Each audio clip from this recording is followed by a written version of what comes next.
Hi everyone. In today's video, we are going to talk about what you should be doing after MBA CET result. Now, those of you who appeared for the Maharashtra MBA CET, the result was announced yesterday. So, I'm sure all of you have checked the result. If you haven't, you should do it right away. And in this video, we're going to understand what is going to be the process from here. Some of you may be wondering of or planning to take another attempt at CET next year. So, we're going to talk about all of these things in today's video. So the first thing is, let's understand what is going to be the process from here. Now, the CET cell, which is the body that conducts the centralized admission process, so which is the subsequent process that will happen after the result, they will first announce the centralized admission process details. So that's the first thing that will happen. So these are called cap rounds, which is centralized admission process. And this is a process in which, whether you are a Maharashtra student or not a Maharashtra student, if you want to participate, you have to fill the form. So those of you who have taken the CET, it doesn't mean that automatically your form gets submitted. You have to fill, you have to create an account, you have to complete all the steps and submit the form to be eligible for cap rounds. So far, at the time of recording this video, the centralized admission process has not been announced. We do not have the exact dates, but it should be out sometime in the month of June. So typically what happens is, in the month of June they begin the process, then it continues till July, and in August the college will begin. So generally that will be the timeline, but of course we'll wait for the official announcement. Now once the cap is announced, there will be a form filling that will happen. So whether you are a Maharashtra candidate, not a Maharashtra candidate, you have to fill the form. And in that form, there are a lot of things. So there will be document upload, there will be some personal details that you will have to enter and so on. It's a long 10-step form that is there. Once the application process actually begins, we are going to come up with a separate video on that. But for now, you just have to understand that there will be a form filling. Then there is a document verification. The document verification happens either in person or it can be done online as well. So generally the recommendation that we have is, if you're somebody who has access to a nearby venue where you can actually go and do the physical scrutiny of documents, that is always recommended over the online verification. But of course, once the process begins, we'll have a separate video on that wherein we'll cover all these things. So some of you, it may not be possible because of travel and so on. In that case, you can always go for something called e-scrutiny of documents. Okay, but right now, this is not the step that you have to worry about. Then provisional merit list gets announced. So at this point of time, you just have your percentile. You do not have your rank, and ranks is very, very crucial. So when you think of what are my chances at this point of time, it's very difficult to answer that question because we do not have your rank. So I've got a lot of queries from students that this is the percentile that I've got, this is my category, what are my chances? The only thing that we can comment on is roughly this is where the cutoff ended last year for a particular institute, and you are there in that ballpark figure. But unless we have your rank, we'll not be able to comment on what are your chances. So that is why the first thing that will happen is the provisional merit list announcement. There are two merit lists that they will announce. The first is going to be the Maharashtra state list, and the second is going to be the All India list. Then there is grievance resolution, because sometimes what happens is, let's say you uploaded a document, maybe it has been incorrectly captured, your score is not correct, and so on and so forth. In that case, there is some grievance and that gets addressed, and then there is a final merit list. Now, once the final merit list is out, right, there are no changes that will happen. So they will not entertain anything after this. So between the provisional merit list and the final merit list, there is some scope, but that will happen only if, let's say, there is some error in the document that you uploaded. Okay. Then what will happen is, there will be a display of category wise seats that are available in each of the colleges. This is something that they call as seat metrics. So the seat metrics for cap round 1 will be announced. Sometimes they do it even before the cap rounds actually begin. So it's not like a sequential thing. All of these things will happen sequentially, but the display of category wise category wise seat, which is the seat metrics, that can happen earlier as well. And then the actual cap rounds begin. Now, some of you may be familiar with what the cap rounds are. Some of you may not know it. Some of you are doing it for the very first time. There will be a detailed video, so don't worry about that. But just to give you a gist, there is a form in which you have to enter your preferences. Okay, so once the final merit list is out, you will get to know your rank, and you have to now indicate what are your preferences. So for example, my first preference is going to be jbims, second preference is Sydenham, third preference is Wellinker, and so on and so forth. You fill the preferences, then there is a seat allotment. It may happen that you have entered a preference, you get that particular seat, you are happy with it, and you take admission there. Or it may happen that you have got something but you want to try for subsequent rounds. So that is also possible. So in that case, either you can wait for the next round because maybe there's no allotment, or you are not happy with the allotment that you got. So next round is what you can participate in, which is cap round 2 and cap round 3, or you can report to the institute. So let's say you get a college, you are happy with it, you want to join that institute, you basically go to the institute, complete the admission process there. So that is how the entire process is going to work. Okay, so these are the steps that will happen from now on. Now let's understand what you should be doing in the next few days, because the centralized admission process has not been announced yet. So as somebody who actively wants to participate in cap rounds, get your documents ready, because this is one thing where every year we have seen that students are not very careful about this one aspect. So once the cap rounds get announced, they start searching their documents. So please don't do that. I've given an entire list of documents. Now, in case there are any other documents that are applicable to you, you may need those documents. But otherwise, this is like a fairly comprehensive list of documents that you're going to need. So let's start with first thing, which is domicile certificate. If it is applicable, make sure that you get your domicile certificate. If you are eligible, you can apply for it right away. By the time the admission process starts, if you don't have it, it's still okay. But at the time of admission, you will need it. So let's say they announce the centralized admission process, you have already applied or you're going to apply right now. At that time, you can indicate that I have applied for it, but I have not received it yet. So there is a scope to do that. But at the time of final admission, once they do the document verification and that time you're going to need it. The second thing is birth certificate, which I'm assuming most of you have it already. But if not, again, make sure that you find it, because a lot of students we know they must have kept it somewhere. Just figure it out. School or college living certificate. Now, school or college living generally they need, because that also indicates the place of birth. So that is why I've written it as birth certificate or school or college living certificate. Any of that should be fine. The next is caste or tribe certificate. So if you belong to any of the categories, you will need that certificate. Non-creamy layer, EW certificate, if that is something that is applicable to you. PWD certificate, income certificate of less than 8 lakh. So if you are somebody who is going to try for, because there is something called TFWS, which is tuition fee waiver scheme. If you are going to apply for these seats, and you have to apply for these seats separately in the cap round, during that video, whenever we are going to make it, we'll cover that aspect. But for now, if you're going to apply for any sort of tuition fee waiver, you need income certificate of less than 8 lakh. So get that also in place. Minority certificate if applicable, and all your mark sheets. So 10th, 12th and graduation. Okay, so these are the mark sheets that you're going to need.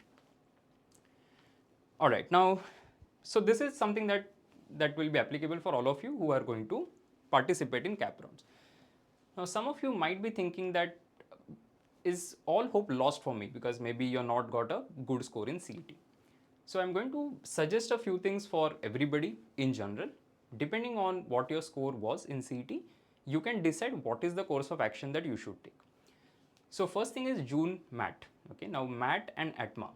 These are two tests that are also accepted for cap rounds, though there hasn't been any official announcement that they will be accepting it. There hasn't been an announcement that they will not accept it also. So because they accepted it last year, let's assume that MAT and ATMA score will also be accepted, as long as you have the score before the cap rounds begin. So at the time of cap rounds, when you fill the form, if you have your MAT or ATMA score, they will take that score. But if it is not available by then, they will not consider it. Okay. So June MAT registration deadline is still open. So again, at the time of shooting this video, the registration deadline is 2nd June. The test date is 8 June. So it's just around the corner. So those of you who want to try, make sure that you register for June MAT and take it. It will be a very good exercise, because if you get a high score there, you can target some really good colleges through the All India seat. The second is June ATMA. Okay, so the ATMA exam also is considered, but now for ATMA, unfortunately, the registration deadline is already over. The test date is 1st June. ATMA is also taken, by the way, in July, but we don't know when the cap rounds are going to happen. If at all ATMA gets conducted prior to cap rounds and the result is going to get announced by the time it starts, it may still be possible to take the July ATMA and apply for cap rounds. Then jbims, MSc Finance and MHRD. So these are the two, again, most of the students who think of taking CET want to get into jbims. Now, for some of you, maybe that dream is not going to materialize because of the score that you have got. In that case, you can still consider jbims, MSc Finance, MHRD. On the YouTube channel of IMS, on this same channel, you will see a video called jbims Admission Process. I have covered all the programs, MMS, MSc Finance and MHRD, the detailed admission process. Have a look at that, wherein you will understand about these two programs. Then SIMSRI also has an MSc Finance program. You can consider that as well because they're going to consider CET for it. And the application is starting from 1st June. Then there are other PGDM programs. So whether you think of, say, a Dalmia, you think of SIES, you think of MET, a lot of private institutes have their own PGDM programs. Some of them still have applications open. You can visit the institute website. So if you think that, okay, I want to check out, let's say, Dalmia PGDM, you can go to Dalmia website, figure out if they're accepting applications, which they are, and then apply to them. Okay, so it's not that everything is lost for you, unless the score is so low that you will not be able to get into any of the colleges that you were thinking of. Okay, and that brings us to the next question, whether should you go for a retake or not? Because some of you may have got low scores, you have underperformed compared to the expectation that you had. So I'm not going to give you a vanilla answer and say that all of you should go for a retake. Because see, it's a very complicated decision. It's not as simple as that, because I have interacted with students in the past where they have taken 2 attempts and 3 attempts and so on. And beyond a certain point, it may not be possible for you to go for more attempts. So that is why I've written that it depends on your life situation. So if it is possible for you to go for another retake, you can always go for it. But then easier said than done, right? So if I have to advise, I would really look at the profile of the individual and then only give a recommendation. So if anybody wants to have that sort of a recommendation, you can put your profile in the comments, and I can help you on that, because I generally try and reply to all the questions that we get. Anyway, now who should go for a retake? So two clear answers. If the probable institute is outside your target list. See, all of us, when we begin our MBA dream, we have a set of institutes that we decide for ourselves that, okay, this is where I want to go. Now, if you're going to get an institute which is completely outside this list, let's say all the PGDM programs or all the MMS programs that we have, let's say you're looking at colleges that are above 90 percentile, and you've, let's say, got maybe a 50 or a 60 percentile. So whatever you're going to get is not going to be part of the target list. In that case, you can always go for a retake, provided it is possible. Second is if you underperformed. So for whatever reasons, let's say you're not well that day, maybe this time you were not able to give in your best for whatever reasons. In that case, you can think of going for a retake. I'm not saying you should go for a retake. Figure out the life situation and then take a call. Now, who should join the B school this year? First is if you think this was your best performance. Now, let's say somebody has got a 95 percentile, and maybe last year you had taken it, you had 80 last year, you got a 95 this year. Now you are thinking that I cannot improve from here. So this was the best performance that I could have done. In that case, join whatever B school that you get. So don't think that if I go to a particular B school which is not ranked in the top 5, let's say, my career is over, right? Generally, it doesn't work like that. So I've seen students getting into, say, I'm not going to put some tier to it, but not, let's say, a top 50 college or a top 100 institute, right? Pan India. Does that mean that their career will not be great? No, not really. So everybody has the potential to make a great career. It depends on what you do with the MBA experience that you're getting. Second is if you can't wait for another attempt. So some of you, again, the life situation may be such, family dependency, there are some obligations on that front. You have to take admission this year, go for it.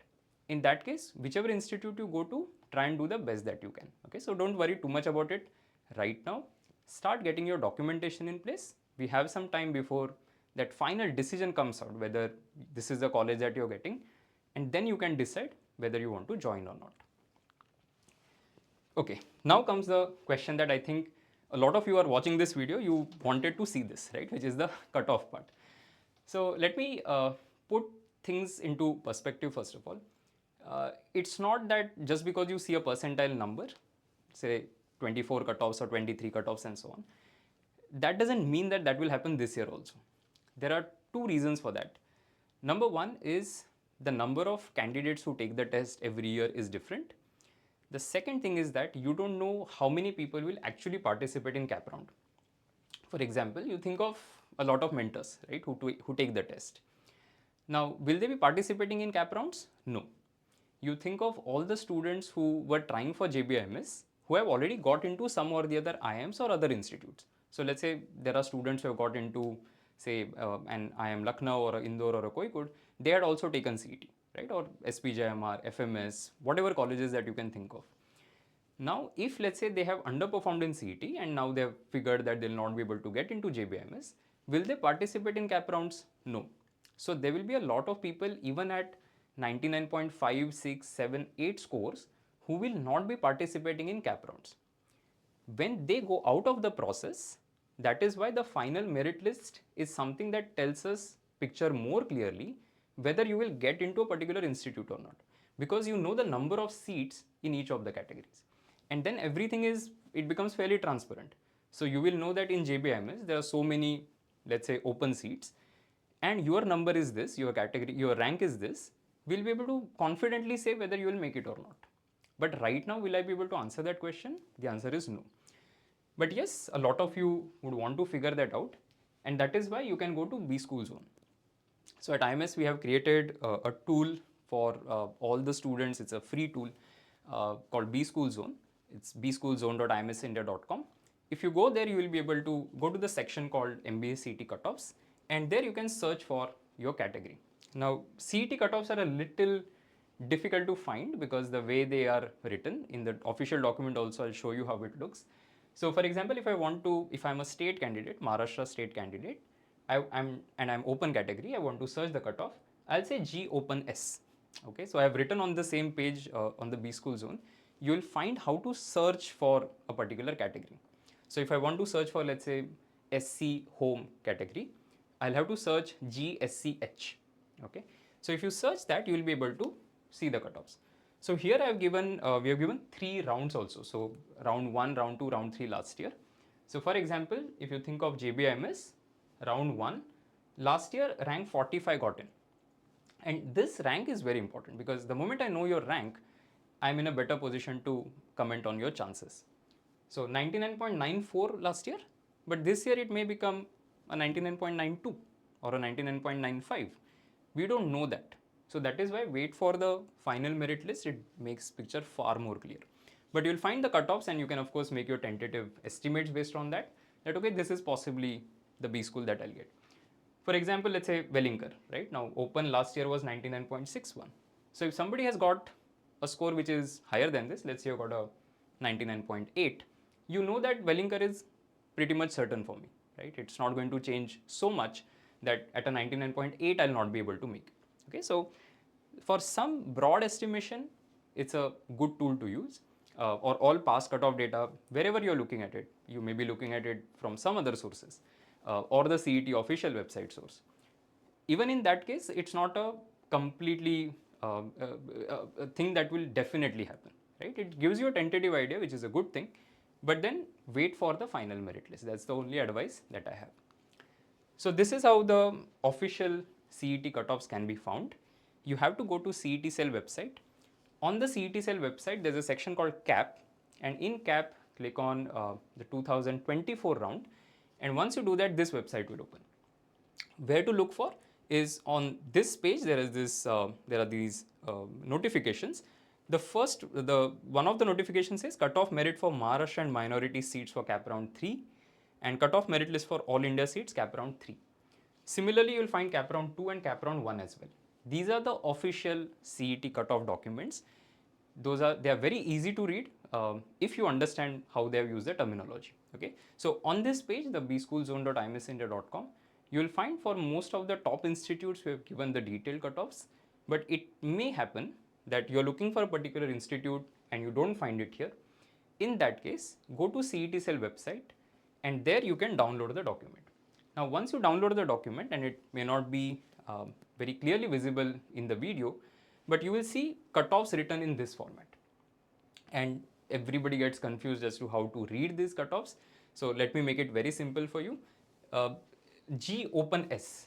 Okay. What is G open S? It's open state candidate. If you're a Maharashtra state candidate and open category, that's the figure that you should be looking at. So it shows the rank as well as the percentile. And as you saw on the previous slide, I showed you 45 and a 99.94.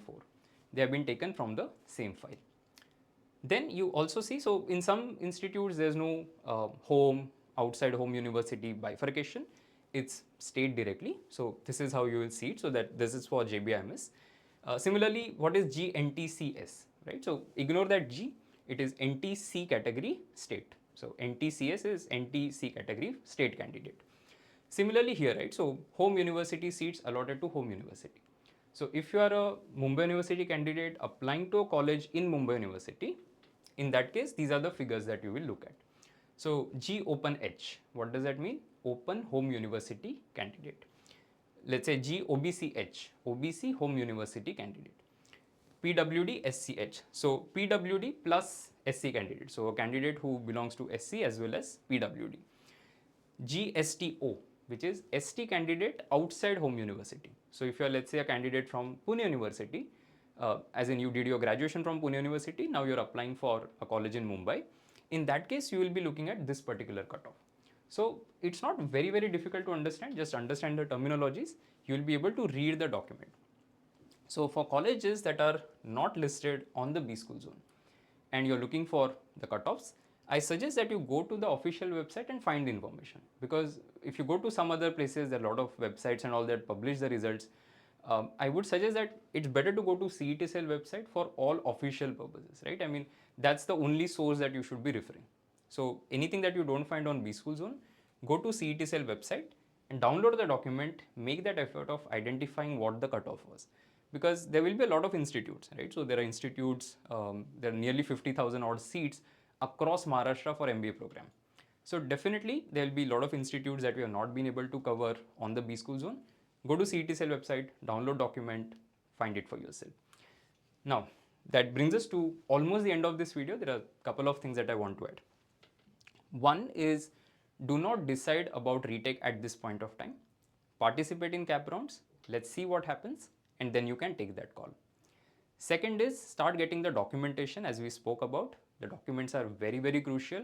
Make sure that you have the PDF of all of these documents so that you don't have to search for it once the rounds begin. The third thing is, do not worry too much about which college you're going to get at this point of time. There are still some opportunities open. As I said, whether it is MAT, whether it is ATMA, the jbims MSc Finance and the MHRD programs, the SIMSRI MSc Finance program, or the private institutes that offer PGDM programs. So just because you've got, let's say, a slightly low score compared to your expectation, does not mean that you will not be able to get into a good college, or does not mean that you will not be able to have a great career. So do not take any harsh decisions just because you have got a low score. Participate in the process, see what happens, and then decide. So if you have any questions, make sure that you drop in a comment. I hope the result wasn't disappointing for a lot of people, because we saw reports of students who had scored higher last year getting low scores and so on and so forth. With MBA CET result, generally the mood is not that positive, but whatever happens, we just have to go with it. I hope the video has helped you. Wish all of you all the best. If you have any questions, leave a comment. Thank you so much for joining. Take care.